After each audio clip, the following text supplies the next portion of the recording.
क्यों कहा जाता है हनुमान जी को संकट मोचन। रावण के वध के पश्चात अयोध्यापति श्री राम ने भली भांति राजपाट संभाल लिया था और अयोध्या की प्रजा राजा श्री राम जी के राज्य से प्रसन्न थी। एक दिन भगवान शिव जी की इच्छा श्री राम से मिलने की हुई। माँ पार्वती जी को संग लेकर महादेव कैलाश पर्वत से अयोध्या नगरी के लिए चल दिए। भगवान शिव और माँ पार्वती को अयोध्या आया देखकर सीताराम जी बहुत प्रसन्न हुए। माता जानकी जी ने उनका उचित आदर सत्कार किया और माता स्वयं भोजन बनाने के लिए रसोई घर में चली गई। भगवान शिव ने श्री राम से पूछा, हनुमान जी दिखाई नहीं पड़ रहे हैं, कहाँ हैं? भगवान श्री राम बोले, वह बगीचे में होंगे। भगवान शिव जी ने श्री राम से बगीचे में जाने की अनुमति मांगी और पार्वती जी के साथ बगीचे की ओर चल दिए। बगीचे की खूबसूरती देखकर उनका मन मोहित हो गया था। आम के एक घने वृक्ष के नीचे हनुमान जी दीन दुनिया से बेखबर गहरी नींद में सोए हुए थे और उनके मुख से एक लय में खर्राटों के साथ राम नाम की ध्वनि उठ रही थी। तब चकित होकर शिवजी और माता पार्वती एक दूसरे की ओर देखने लगे। माता पार्वती जी मुस्कुरा उठी और शिवजी को वृक्ष की डालियों की ओर इशारा किया। भगवान श्री राम का नाम सुनकर पेड़ की डालियां भी झूम रही थी। उनके बीच से भी राम नाम उच्चारित हो रहा था। भगवान शिवजी भी इस राम नाम की धुन में मस्त मगन होकर स्वयं भी राम राम कहकर नाचने लगे। माता पार्वती जी ने भी अपने पति का अनुसरण किया।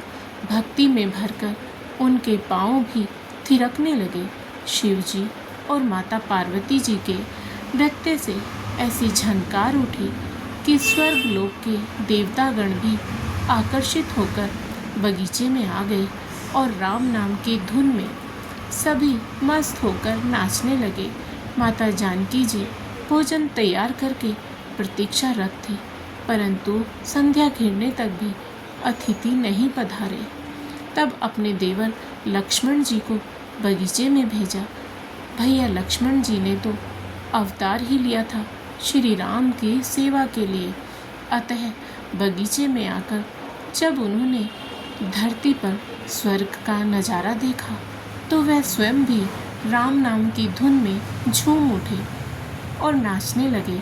उधर महल में माता जानकी परेशान हो रही थी कि अभी तक भोजन ग्रहण करने के लिए कोई भी क्यों नहीं आया।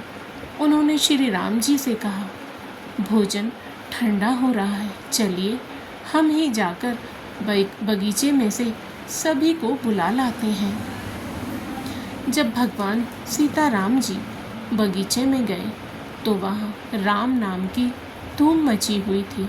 श्री हनुमान जी गहरी नींद में सोए हुए थे और उनके खर्राटों से अभी तक राम नाम की ध्वनि निकल रही थी। यह दृश्य देखकर श्री सिया राम जी भाव विभल हो उठे। श्री राम जी ने हनुमान जी को नींद से जगाया और प्रेम से उनके मुख की ओर निहारने लगे। प्रभु श्री राम जी को आया देख हनुमान जी शीघ्रता से उठ खड़े हुए। श्री राम नाम की ध्वनि रुक गई और नृत्य का माहौल भी भंग हो गया।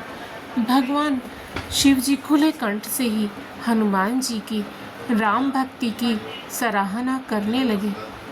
श्री हनुमान जी सकुचाए लेकिन मन ही मन खुश हो रहे थे। श्री सिया राम जी ने भोजन करने का आग्रह भगवान शिव जी और माता पार्वती जी से किया। सभी लोग महल में भोजन करने के लिए चल दिए। माता जानकी जी भोजन परोसने लगी। हनुमान जी को भी श्री राम जी ने पंक्ति में बैठने का आदेश दिया। हनुमान जी बैठ तो गए, परंतु आदत ऐसी थी कि श्री राम जी के भोजन के उपरांत ही सभी भोजन करते थे। आज श्री राम जी के आदेश से उन्होंने पहले भोजन करना पड़ रहा था उनको पहले भोजन करना पड़ रहा था। माता जानकी जी श्री हनुमान जी को भोजन परोसती जा रही थी, पर हनुमान का पेट ही नहीं भर पा रहा था। कुछ समय तक तो श्री हनुमान जी को भोजन परोसती रही, फिर समझ गई इस तरह से हनुमान जी का पेट नहीं भरने वाला। तब उन्होंने तुलसी के एक पत्ते पर राम नाम लिखा और भोजन के साथ हनुमान जी को परोस दिया। तुलसी पत्र खाते ही हनुमान जी को संतुष्टि मिली और वह भोजन पूर्ण मानकर उठ खड़े हुए।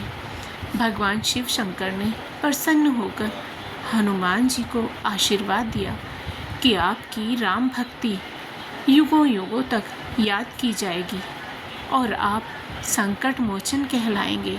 प्रभु श्री राम जी के प्यारे भक्तों, आपको आज की कथा पसंद आई हो तो वीडियो को लाइक करें, शेयर करें और साथ ही हमारे चैनल को सब्सक्राइब करें।